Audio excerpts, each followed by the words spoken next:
The playoffs are here, and you can predict the action all the way to the finals with FanDuel Predicts. Predict the spread, the total points, and even the game-winning moments that make the playoffs. Sign up and get a $25 bonus with FanDuel Predicts. Offered by FanDuel Prediction Markets, LLC, a registered futures commission merchant. 18-plus bonus is non-withdrawable and expires 7 days after receipt. Trading derivatives involves significant risk and may not be suitable for all investors. Manage your activity with their consumer protection tools. Restrictions apply. See terms at FanDuel.com/predicts/bonus-offer-terms.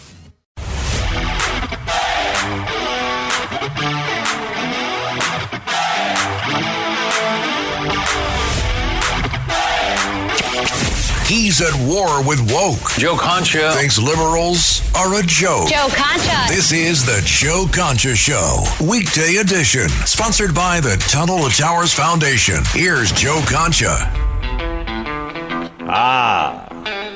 If it's Tuesday, it must be Doors Night here on Concha at Night. Thanks for tuning in, everybody. The great Val Kilmer, late great Val Kilmer. This movie was on last night. Kilmer plays Jim Morrison. And when I say it's the best portrayal of any artist in cinematic history, I don't even think it's close. I think Joaquin Phoenix as Johnny Cash was very good. And this Michael Jackson film, which I have not seen yet, I heard that's very good as well, but I can't comment on that since I haven't seen it. And then obviously the other one I'm thinking of is Queen and Freddie Mercury. The guy's name's always complicated, but he's a good actor, and he was excellent as Mercury, but not like Val Kilmer is Jim Morrison. He's more Jim Morrison than Jim Morrison was. I mean, and he looks just like him too. I mean, just perfect casting. I believe that was 1991 that came out. Meg Ryan in that movie as well. And I don't think Kilmer was nominated for anything or didn't win anything major, which is just, again, the Oscars sometimes gets it very right and sometimes very, very wrong. And that is what happened with Val Kilmer as Jim Morrison. Anyway, enough about the Doors. Let's move on to, there's only one way to describe Hakeem Jeffries, and that is as a profound scumbag. Yep, I'm thinking two words, putting them together. Profound and scumbag are the only two that come to mind.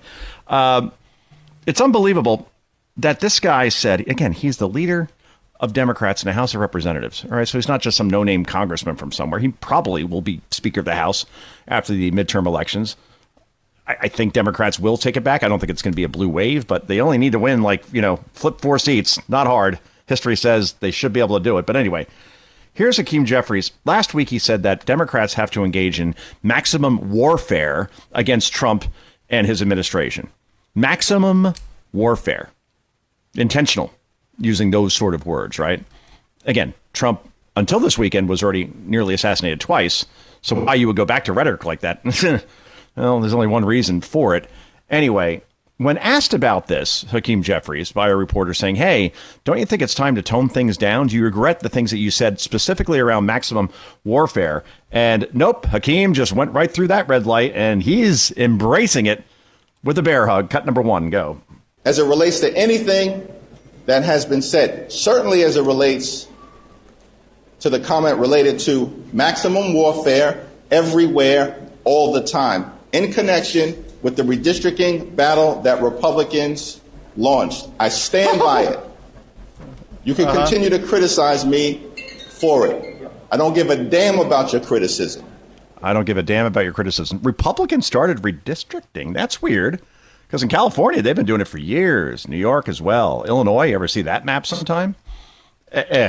So I guess he's going to just stick by it. And the reason why is that Hakeem Jeffries, despite the fact that, the old saying is the difference between genius and stupidity is that genius has its limits.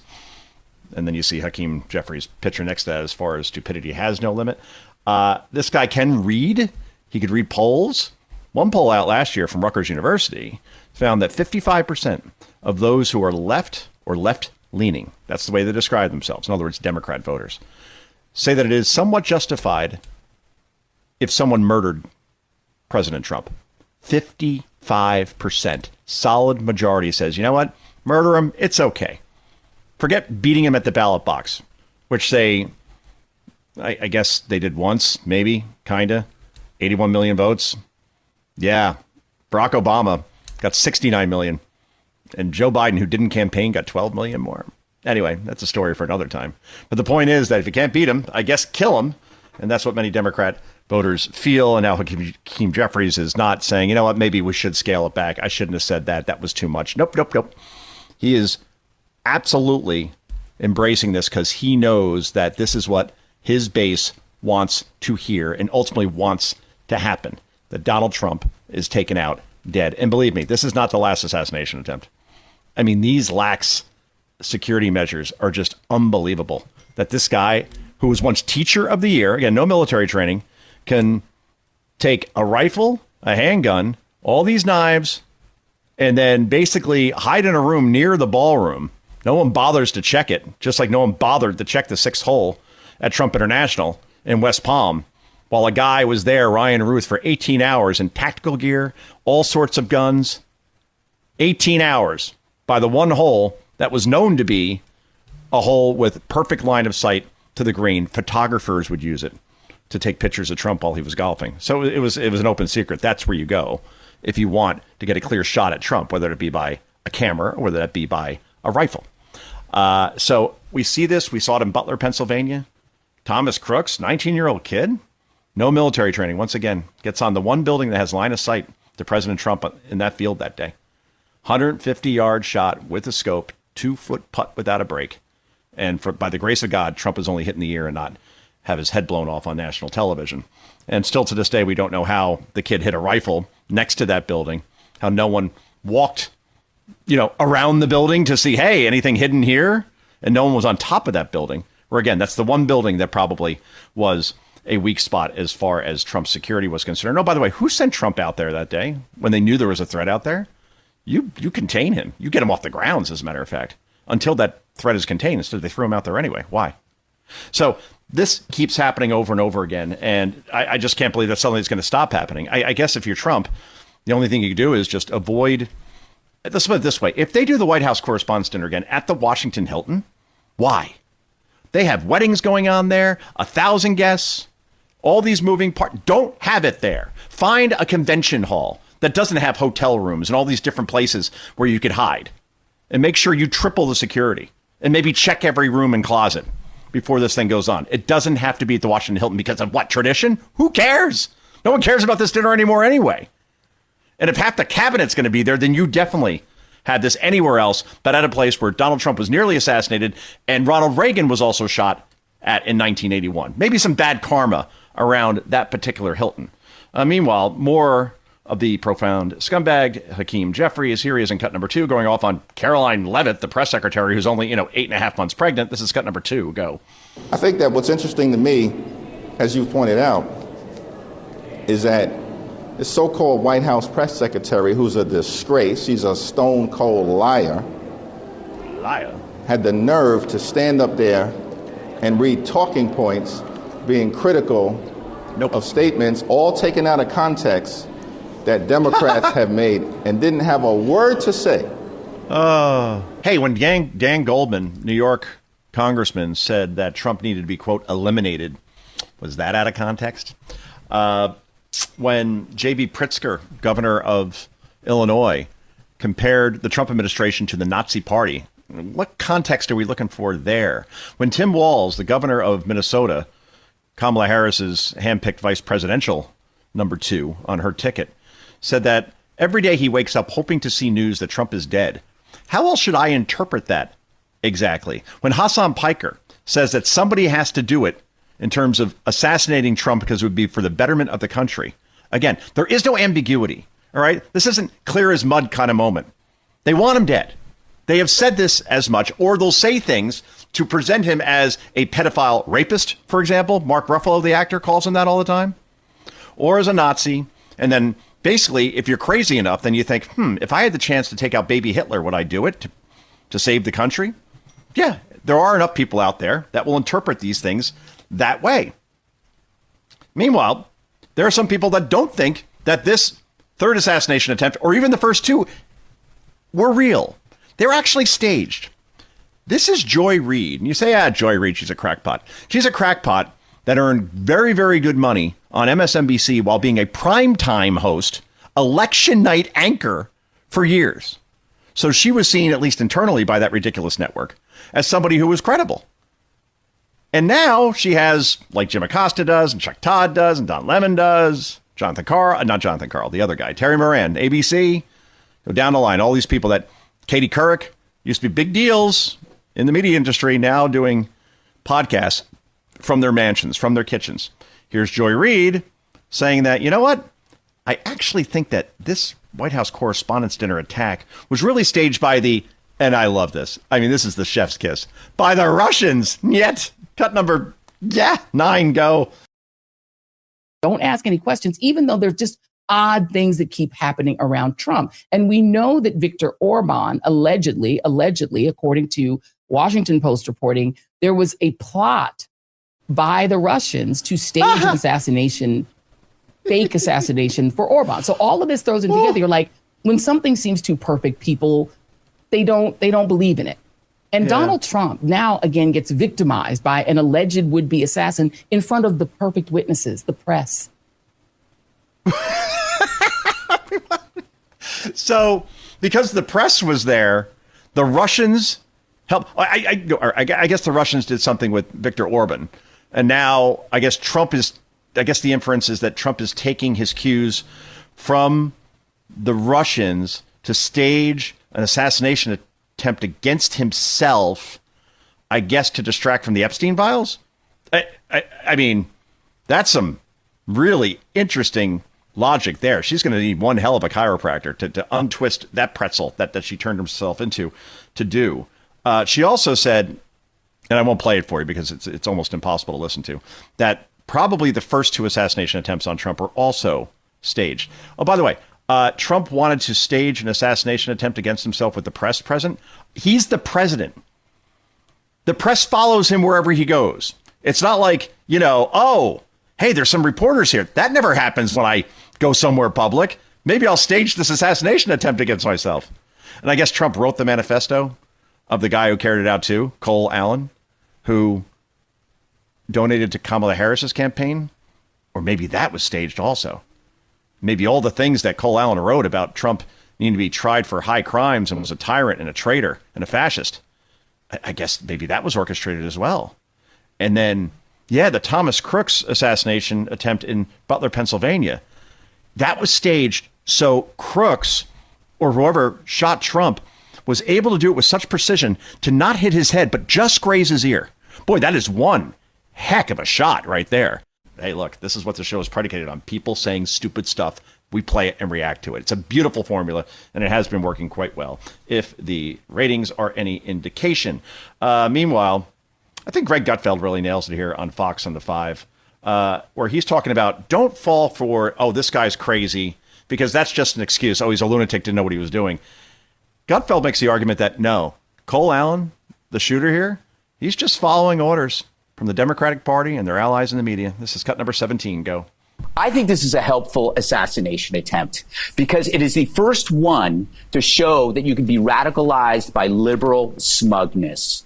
If you read his posts and if you read his manifesto, it sounds like every smarmy, sanctimonious, self-satisfied pronouncement from an asshole like Brandon Johnson, like Waltz, like Lou, the people who think they know better than you. This guy was not a crank. He was not deranged. Don't buy into that narrative because it lets these pompous asses off. He didn't do this because, as Jesse said, he didn't have voices in his head. He was just following orders. He was operating on a filter that said Trump was Hitler, and therefore it would be immoral if you didn't take Hitler out. So his filter is actually making him logical. He's the sanest one in the group because he took them at their word. When MS now says Trump is Hitler, he's the sensible one. He went out and went after Hitler. Now, if you told him he was wrong, would he listen? No, because you know this guy. You've run into this guy. They think they're right. Yeah, he thought he could take out Hitler. He's the smart one. Great points. Anyway, it is Doors Night here on Concha at Night. Back with so much more, including James Comey, indicted again, in just a moment. I'm gone away. Love me 2 times, babe. This is the Joe Concha Show, weekday edition. Joe Concha. Sponsored by the Tunnel to Towers Foundation.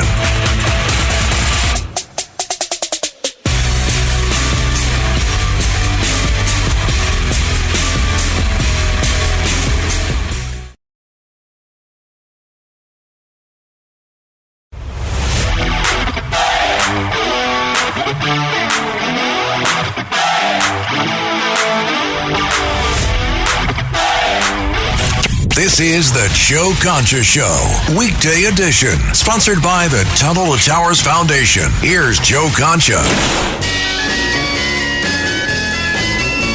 You can make the argument. This is their best song? Kev? Where do you fall on this? Yeah, definitely their most successful song. Yes, this is true. And then wasn't he on Ed Sullivan? And then the producers are saying, well, you can't say a certain line, and then Morrison just went ahead with it anyway with, like, vigor. Oh. I'm not familiar with that. Okay, it was in the movie, and I will look it up during the commercial because I definitely want to definitely have to underscore that point that Jim Morrison did not play by any rules, including when, it's the biggest moment for the band. They're on the Ed Sullivan Show, 15 million people watching on CBS, and was told not to say a certain line in that song, and then went ahead and did it anyway. So it's a great movie. Again, that tracks. It does, right? Totally. Meanwhile, what else tracks is Ilhan Omar, representative, Democrat, Minnesota. This is great. I saw this and I'm like, I got to play this on the show. She doesn't understand what Roman numerals are. So I remember my first Super Bowl where I was a fan of a team. They were in the Super Bowl. I was very, very young. But I loved the Oakland Raiders growing up because they cheated. And I love Ken Stabler, Mark Van Egan, Cliff Branch, Ted Hendricks, Rod Martin, Howie Long. I go down the list.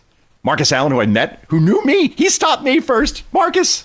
He's like, oh, I love you on Fox. You're great. And I'm like, you're Marcus Allen. I idolized you. It was just, talk about, I don't fanboy very often with too many people. Marcus Allen, I did that. Anyway, the reason why I'm talking about the Raiders is because they won Super Bowl 11. All right, that's how old I am. And I was 6, I believe, when it happened. They beat the Minnesota Vikings. I know the score of every Super Bowl, 32-14.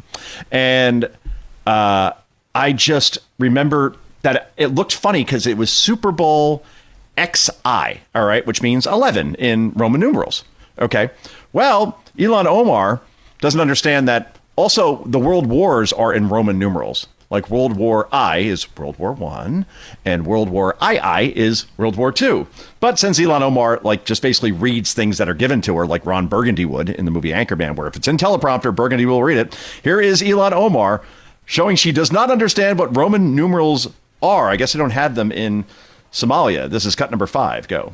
The last time the Alien Enemies Act it was used to detain and deport German, Japanese, Italian immigrants during World War XI. World War XI. No, that's 2. Those are 2 I's. There were 10 world wars. Oh, again.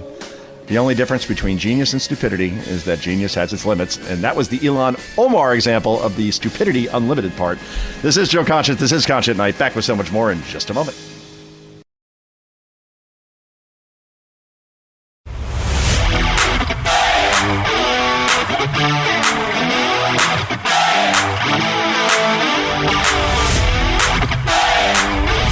This is the Joe Concha Show, weekday edition, sponsored by the Tunnel to Towers Foundation. Here's Joe Concha. Come on, and touch me, babe. Well, that's a horrible Jim Morrison. That's better. Buried in Paris, where I was not too long ago. I didn't get to go by the gravesite. It's not much. It's a tombstone. I think still to this day people leave flowers there. Again, another artist, because of substance abuse, taken far too soon from us, the great Jim Morrison. Anyway, this is Concha at Night on this Tuesday night. And Johnny Carson, who I play on the show a lot because I think, talk about somebody who got what his job was, what his role was, and was as close to perfection at a job as you could possibly be. Maybe that's why 15 million people would tune in to see him every night, 11:30 NBC. Well, now Kimmel can barely get 2 million. So just think about that. 1/7, 1/8 the audience, despite having a much, much bigger budget and a lot more resources, including his wife, who's his head writer, obviously. Well, before we get to Kimmel and that whole controversy with the First Lady, Melania Trump, here was Johnny the day after Ronald Reagan was shot at the Washington Hilton. Yes, that happened there too. John Hinckley, 1981, very early in his presidency. And this is what Carson had to say the day after that. And this is what class is. Cut number 11. Play the whole thing. Cut number 11. Go. Thank you very much, ladies and gentlemen. I'm sure that all of you here and most of you watching tonight understand why we delayed this program for 24 hours. Because of the incredible events of yesterday, that old adage, the show must go on, seemed relatively unimportant. The Academy, ABC Television, and all of us connected with the show felt because of the uncertain outcome, as of this time yesterday, it would have been inappropriate to stage a celebration. But the news today is very good, as you know. The president is in excellent condition at last reports. He's been conducting business.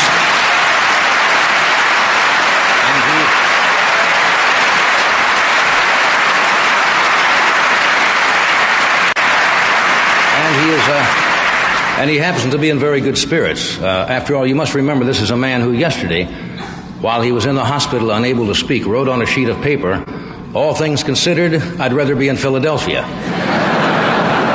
So tonight the show does go on. Now, 2 weeks ago, President Reagan videotaped an opening greeting for this occasion. We were in contact with the White House about 2 hours ago, and it was the president's express wishes that we use that introduction. And I might add that you might like to know that he also asked for a television set in his room so he could view this program tonight.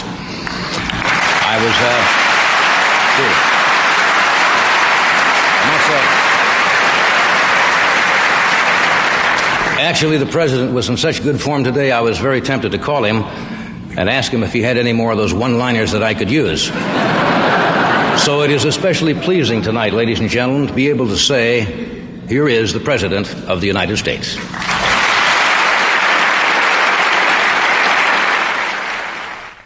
Isn't that great? And could you ever see a Jimmy Kimmel doing that today? And Reagan had some great one-liners. I mean, where even after he was shot within a couple centimeters of his heart, he says to the doctor, "I hope you're a Republican." And the doctor was a Democrat. And the doctor responded, "Today, Mr. President, we're all Republicans. We're all Americans." It just, chilling stuff. Meanwhile, here is Jimmy Kimmel last Friday doing a mock White House Correspondents' Dinner hosting gig. He was mad that a comedian wasn't selected. Oz Perlman was selected instead. Oz Perlman is probably the best entertainer out there, bar none. What this guy can do in terms of knowing what your PIN number is for your bank account, knowing who your first crush was. In my case, I told the story on Sunday. It's worth telling again. He had me scroll through my phone and just stop randomly on a name. Couldn't see the phone, anything like that. And I have something like 650 contacts in my phone. And I stopped on some random producer at Fox I speak to maybe a couple times a year. And he knew the guy's name. I mean, this is freaky stuff. Don't ask me how he knows. I guess he really can read minds. And he was going to be the MC of the White House Correspondents' Dinner. And that would have been great because it wouldn't have been political and actually would have been entertaining and not insufferable if a Kimmel were hosting or when Seth Meyers did it a couple of years ago. Anyway, here's Kimmel as the mock host talking about Stephen Miller, the Deputy Chief of Staff. This is cut number 13. Go. Oh, look at who we have here, Stephen Miller. Stephen Miller is so racist. The reason he went bald is because his hair was black. Stephen Miller puts the cyst in white supremacist. He's like if baby Hitler traveled in time to kill us. I mean, again, this is angry stuff. That's not humor anymore. It's a person suffering from chronic TDS, or in this case, MDS, I guess, Miller derangement syndrome, goes off on Stephen Miller on a nightly basis. I don't know what makes Stephen Miller racist, by the way. Why? Because he wants a closed border so illegals can't come in. Oh, speaking of illegals or immigrants in general, Melania Trump obviously is a legal immigrant from Eastern Europe. And here he mocks Melania's accent. This is back in 2018. Which, again, you loved immigrants so much, Jimmy. What are you doing mocking somebody's accent? That's it's pretty racist on some level or something horrible. In cut number 14, go. Never stop exploring, because life would be boring. Be clever and curious, just like a cat. Ask lots of questions about this and that. About this and that. Guillermo, you realize what this means? You could be First Lady of the United States. This and that. Oh, yeah. Melania Trump speaks 6 languages fluently, and Jimmy Kimmel can barely speak 1. You're mocking her for her accent? Seriously, Jimmy, how many languages do you know?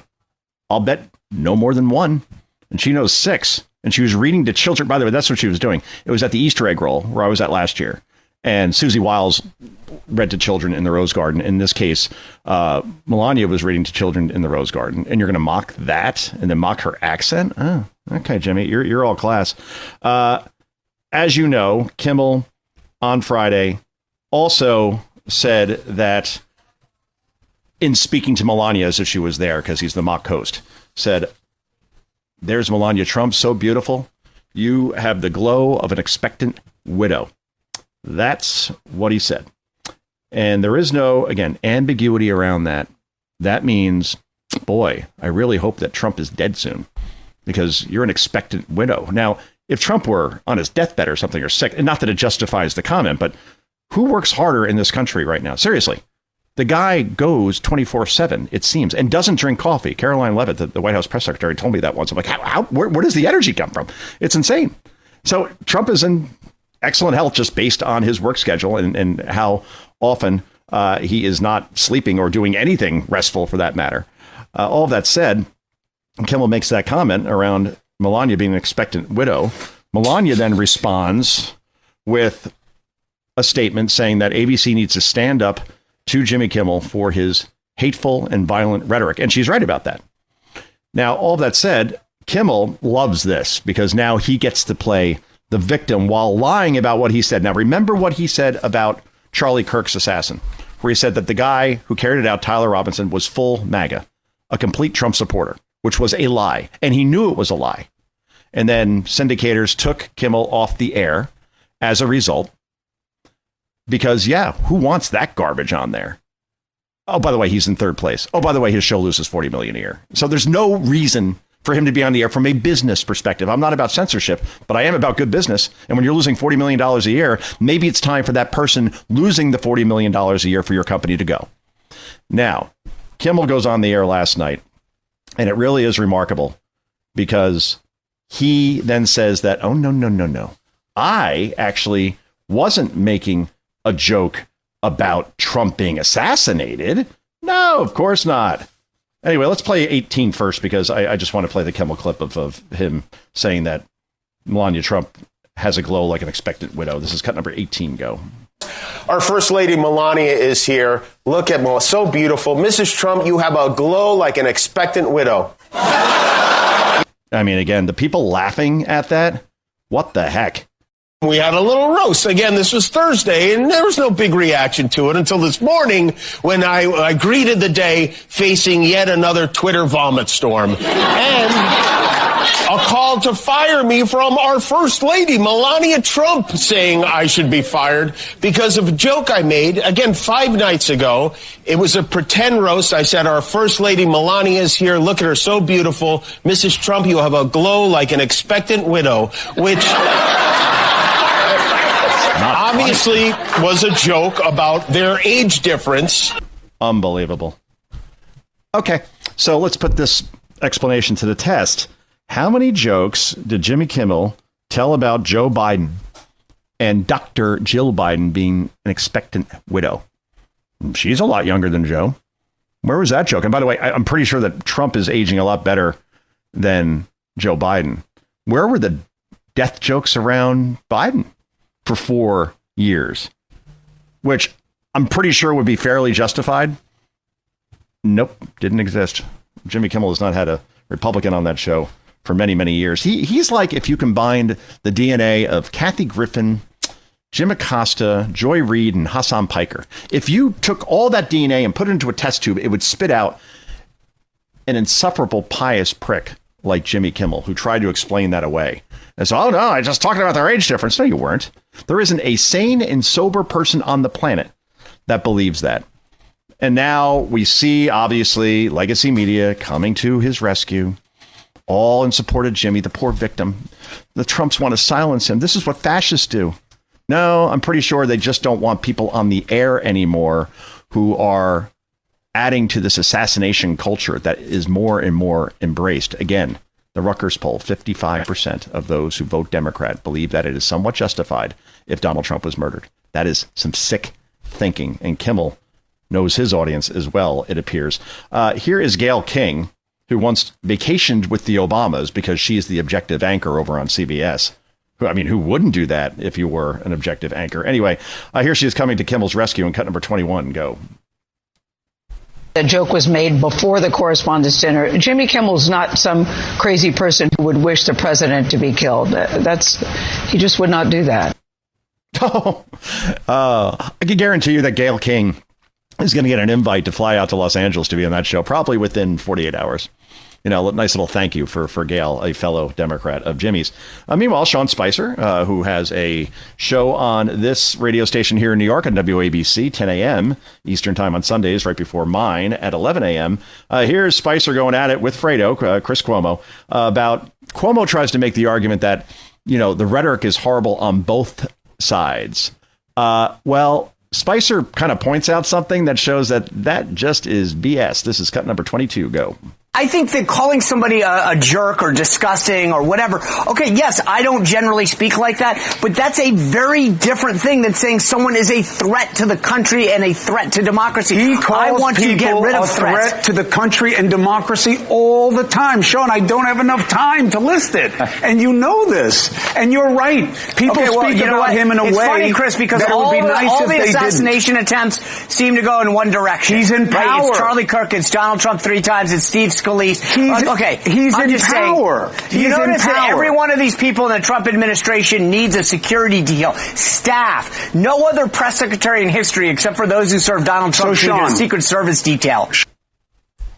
Yeah, the assassinations do all go in one direction, don't they? Anybody try to assassinate Joe Biden? Barack Obama? No. Donald Trump 3 times. Steve Scalise shot at a Republican baseball practice in Northern Virginia right before the congressional baseball game. Rand Paul was beaten in his own front yard to the point where he had a collapsed lung, broken ribs, was in the hospital for weeks. Shall I go on? Oh, yeah, Charlie Kirk. So people are getting killed or almost killed on one side, and on the left, not so much. So let's stop with the both sides thing, please, just based on what we're seeing. Finally, before we get a break, my friend Dan Bongino, who was number 2 at the FBI, he is back at Fox and obviously has his very profitable podcast back on track as well. Here he is with Sean Hannity last night with a message for Hakeem Jeffries, and this is very Bongino-esque. We'll put it that way. Cut number 20, go. Hey, I got to address one thing, though. Yeah, go ahead. Sorry. Well, I want to you addressed earlier Hakeem Jeffries talking about this civility thing. Listen, Hakeem, we're not asking for civility, guy. We're just asking that your Democrats just stop trying to shoot President Trump, okay? We're not, forget civility. We don't give a damn if you're nice and if you write respectfully at the end of your emails. Just please stop trying to shoot the president. Can we just agree on that, Mr. Jeffries? I'm sorry, I just had to address. I was a little annoyed when I heard that.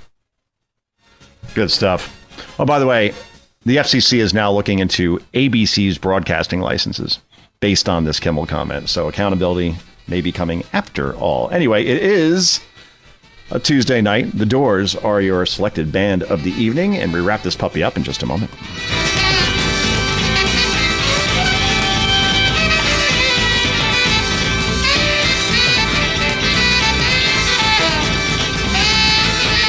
This is the Joe Concha Show, weekday edition. Joe Concha. Sponsored by the Tunnel to Towers Foundation.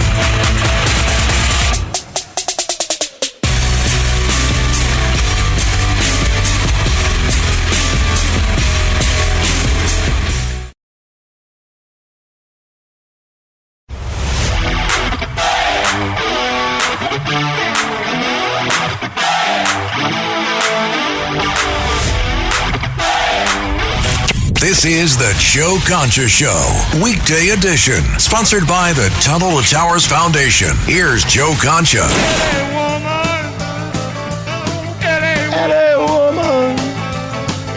LA woman's coming after you. Anyway, only got about 3.5 minutes here, so I want to get in another one of these clips here, which just, says it all as far as the left. Some are saying, oh, no, we're taking out of context. We really don't mean that Trump's actually Hitler, that the Trump administration is made up of actual Nazis, that fascism, it's fascism It's the Diet Coke of fascism. It's the margarine of fascism. You know what I mean? Like it's fascist light, I guess, is what they're trying to say. My point is, there's one guy out there who used to be a big op-ed writer for the New York Times, used to be on CNN, guys like Don Lemon and Jim Acosta on a regular basis. His name is Wajahat Ali, and he just gets right past all of it and just, you know what? You got to respect the guy for at least sharing how he really, really feels here. And this pretty much says it all. Cut number 26, go. I think most of the country is just done. We're like, mother effer, just die. Just leave. Just like, let the Grim Reaper come in and take you from your cankles. I think people are sick and tired. What we predicted while we're on that street by on Saturday says, yeah, I get it. All right, that's good enough there. Yes, just die, MRFer. Okay. At least you shared it. And I was asked before I was doing an interview, how do we get to this point? And I think all these people that used to be on legacy news outlets like CNN, like MS Now, or wrote for the New York Times, they had guardrails to a certain extent, editors, producers, so on. Now that they all have these podcasts they do from the kitchen, they can say whatever they want. It gets out into the public square, and it's the Wild West in terms of reckless, dangerous, violent rhetoric, like this guy saying, okay, I just hope Trump dies, and I'm going to say it out loud. I mean, this is, I think, why we're going in the direction where we are, where I don't think it reverses itself. The days of Tip O'Neill and Ronald Reagan getting along, done. Newt Gingrich, Bill Clinton working together, done. I just can never see it going back, quite frankly. Meanwhile, Representative Ogles, he is of Tennessee, Republican. While he was at the White House Correspondents' Dinner, he said he heard a reporter say this, and yeah, I could kind of believe it given everything we just played. Cut number 6, go. There was a reporter. I probably shouldn't say this, but I'm going to say it. There was a reporter in the room who was under a table, and when the shots went off and everybody's hiding, she said, I hope they killed the Orange MF. That was a journalist in the room who was hoping that when she stood up, the president of the United States would be dead. That doesn't sound made up to me. This guy sounds pretty legit. I've watched him in interviews before. He's not the type to say things just to go viral. Meanwhile, this is hilarious as we end on this note. Katie Wilson is a socialist mayor of Seattle. She is like the female Memdani, except in the upper Northwest. And here she is. She can't answer a question on, I don't know if you heard this, Starbucks, which was founded in Seattle, Seattle, that's the home of coffee, basically. Watch the movie Single sometime. Starbucks is like, all right, enough. The high tax is the crime. We are moving our headquarters out of Seattle, and we're going to Nashville. Of course they're going to Nashville. No income taxes in Tennessee instead. And she's asked this question like, hey, are you chasing businesses out of this city because of taxes and you can't get crime under control? Much like Memdani. And this is how this went. Cut number 15, go. This is a chance for us to ask you just your thoughts about it. And is there any concern about other businesses leaving? This is a big Starbucks to Seattle. This is, again, not the subject of our press conference. Yet when she finally answered. So Starbucks expansion to Nashville has been in the works for years. Seattle will remain their North American HQ, and we're confident of that. Thank you, everybody.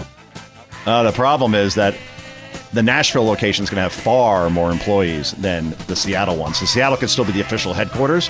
But let's face it, Starbucks, for all intents and purposes, will be quarterbacked out of Nashville, Tennessee, where they'll pay a lot less in taxes and could actually go out at night, their employees, after work.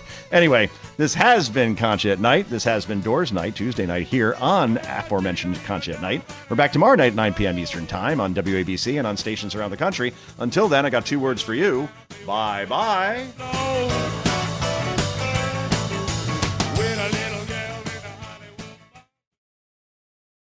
Born on America's darkest day of 9/11, the Tunnel to Towers Foundation has been helping America's heroes ever since. Heroes like FDNY Lieutenant Edward J. McDonough Jr., a Marine Corps veteran and lifelong public servant. After 9/11, McDonough served at Ground Zero. He later lost his life to a related cancer, leaving behind his wife Kimberly and their 5 children. Tunnel to Towers honored his sacrifice by paying off the family's mortgage. Donate $11 monthly and amplify your impact with a car or land donation. Go to T2T.org today.